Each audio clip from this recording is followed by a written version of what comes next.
L'édito politique. L'édito. L'édito. Le grand matin de radio.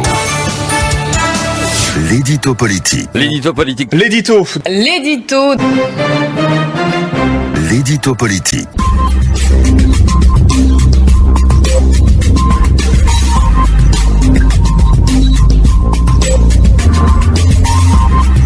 L'éditorial du matin, c'est une réflexion sur l'actualité brûlante. C'est tous les matins. Sismondi Barlev, Bitloka.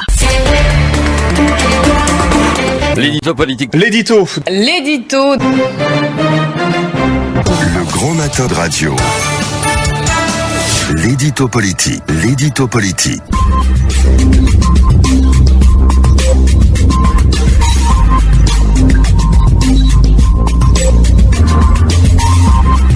L'éditorial du matin, c'est une réflexion sur l'actualité brûlante. C'est tous les matins. Sismondi Barlev, Bitloka. Madame, Messieurs, chers auditeurs, bonjour. Bonjour à tous. Voyez-vous, puisque j'ai choisi d'être journaliste, je vous dois la vérité. Je vous dois la vérité parce que vous m'avez fait confiance.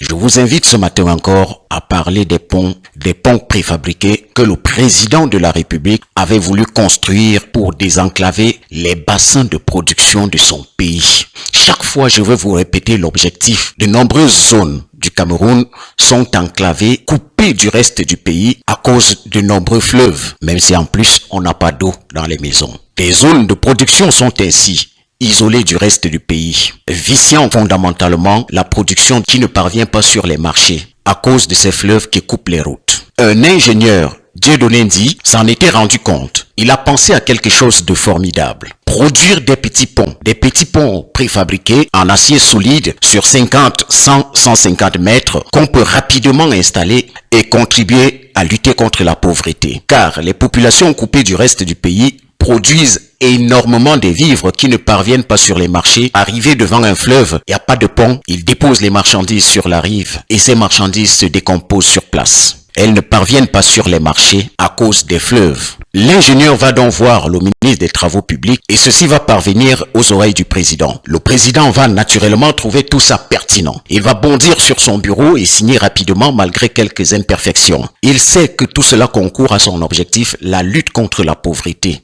la vie chère. Et là, on n'était même pas encore en 2014. Pas encore. Depuis 2014, date annoncée du début du projet, rien ne s'est passé. 2015, 2016, 2017, nous en avons parlé, mais Galoudjou Messi semble s'être dit, des petits journalistes comme ça, ils croient pouvoir me dénoncer, j'en ai vu d'autres. Ok, 2014, 2015, 2016, 2017, 2018, 2019, 2020, 2021, 2022, 2023, 2024, nous y voilà. En 2024, malgré les contre-coups qu'il nous a envoyés, hier, au journal de la CRTV, le ministre des Travaux publics est allé annoncer dans un long communiqué de 2 pages pleines qu'il va construire ces ponts sur le budget de l'État. D'accord, les ponts, oui, mais l'argent qui avait été sorti, c'était prévu pour 45 milliards de francs CFA. Il va falloir expliquer où sont partis les 45 milliards de francs CFA. Un seul franc ne doit pas se perdre. Monsieur Galoudjou Messi doit nous dire où sont passés les 45 milliards de francs CFA. Ça suffit comme ça dans ce pays. Il est temps qu'on pense à notre pays et qu'on oublie un tout petit peu chacun son ventre. Madame, Monsieur, chers auditeurs, au lendemain du dernier épisode que j'avais diffusé sur nos antennes, il y a, je crois, 2 semaines, le ministère des Travaux publics est venu souscrire une publicité de 500 000 francs dans les registres comptables de RIS Radio. D'accord. Je le rappelle car je ne voudrais pas qu'il y ait confusion. J'espère que ces 500 000 francs n'étaient pas une tentative pour m'empêcher de continuer mon travail, de continuer de parler. On ne me ferme pas la bouche avec 500 000 francs. Bon Dieu, ce serait un manque de respect que de le penser. En tout cas, toujours est-il que le ministère des Travaux publics n'a toujours pas diffusé sa publicité payée dans nos cahiers comptables. Car pensez un seul instant, moi, Bidjouka, 44 ans, qu'on peut me payer avec 500 000 francs et me faire courir. Non, mais c'est mal me connaître. Vous me connaissez mal, monsieur le ministre. Vous me connaissez mal. Ce genre de choses est possible avec des jeunes journalistes, certains journalistes, certains. Oui, je dois l'admettre, car en toute chose, il y a toujours des livrets. Madame, Monsieur, chers auditeurs, permettez-moi de partager avec vous le long document que le ministre des Travaux publics a envoyé à la CRTV. Lisons. Communiqué de presse. Le ministre des Travaux publics, maître d'ouvrage du projet de conception, étude, fabrication, fourniture et installation des ponts en section préfabriquée modulaire en acier, en partenariat avec les entreprises Accro Corporation, basées aux États-Unis d'Amérique, et Helix Project, basée en France, informe l'opinion publique que les travaux de construction des ponts métalliques ont redémarré sur 10 sites. J'adore mon travail, vous savez, chers amis auditeurs, j'adore mon travail. Ouais, quand vous débusquez ce genre de choses, vous riez un tout petit peu aux éclats.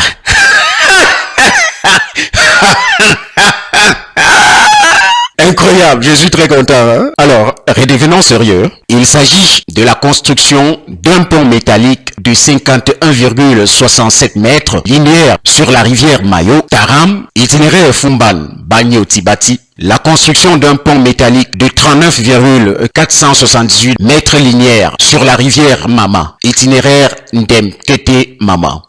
La construction d'un pont métallique de 45,574 mètres linéaires sur la rivière Bagne, itinéraire Yokaduma Boy de frontière RCA. La construction du pont métallique de 155 mètres linéaires sur la rivière Mdila, itinéraire Méo Centre Mam. La construction d'un pont métallique de 112,338 mètres linéaires sur la rivière Boro, itinéraire Ambam, Minkan et Man. La construction d'un pont métallique de 109,437 mètres linéaires sur la rivière Nzigdem, itinéraire Kolondom, Inter N2 et Mekama. La construction d'un pont métallique de 30,407 mètres linéaires sur la rivière TD, itinéraire Mission catholique Ginda et Wala. La construction d'un pont métallique de 36,43 mètres linéaires sur la rivière Bela, itinéraire Elorbatidi, Ménel 2. Construction d'un pont métallique de 42,5 mètres linéaires sur la rivière Ngoum, en Kekem. Je rappelle qu'il s'agit de 55 ponts. Les premiers de ces ouvrages seront réceptionnés dès la fin du premier semestre 2024. Un peu plus loin, il ajoute, il importe de rappeler que 2 contrats commerciaux ont été signés en 2012. D'une part, entre le gouvernement et l'entreprise Acrobridge pour la fabrication et la fourniture de 2096 mètres linéaires d'éléments métalliques destinés au tablier de pont, et d'autre part, entre le gouvernement et l'entreprise Ellipse Project pour la conception, les études techniques et environnementales ainsi que l'aménagement des accès et des raccordements des ouvrages au réseau routier national, la construction des fondations et des appuis, l'installation des tabliers de pont.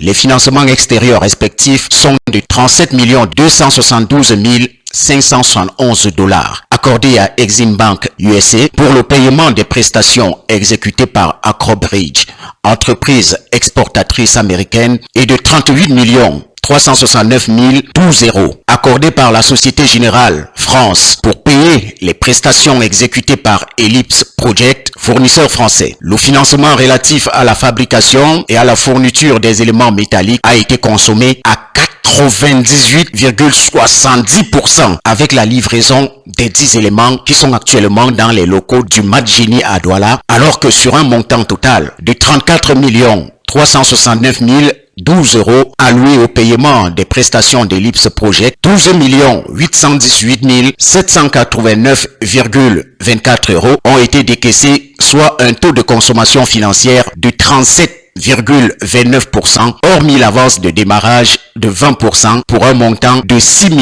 873 802 €, cautionné à 100%. Il ajoute qu'un pont a déjà été entièrement installé sur la rivière Mbela à Elorbatindi. Il invite de ce fait les femmes et hommes des médias à se rapprocher de ces services et à visiter des sites de travaux pour s'informer davantage sur cet important projet. Madame, Messieurs, chers auditeurs, lorsqu'on aura un peu de temps, je vais vous donner le détail de ces chiffres en francs CFA. L'habitude des gens qui veulent détourner des fonds, c'est de vous donner des chiffres en monnaie étrangère. Je veux dire en devise, pour qu'en écoutant ces chiffres, ça vous paraisse moins important. Or, transformer ces chiffres en francs CFA, ça donne des milliards et des milliards de francs CFA. Je rappelle que l'ensemble de ce projet, plus de 45 milliards de francs CFA. Plus de 45 milliards de francs CFA. Aujourd'hui, le ministre annonce que tout cela va être construit sur le budget de l'État. D'accord, tant mieux si c'est construit, Mais ce n'était pas prévu pour être financé avec le budget de l'État. Il va falloir qu'un audit soit fait, qu'on nous dise comment des milliards avancés pour ce projet, admettons que c'était des avances, où sont passées ces avances, comment est-ce que ça a été dépensé, comment se sont exécutées les passations des marchés, etc., etc. Et là, j'irai personnellement voir mon ami Talba Mala, il m'en dira plus, certainement. Allez, à très bientôt. À très bientôt. Sismondi Barlev, Bitsoka. L'édito politique. L'édito. L'édito. Le grand matin de radio. L'édito politique. L'édito politique.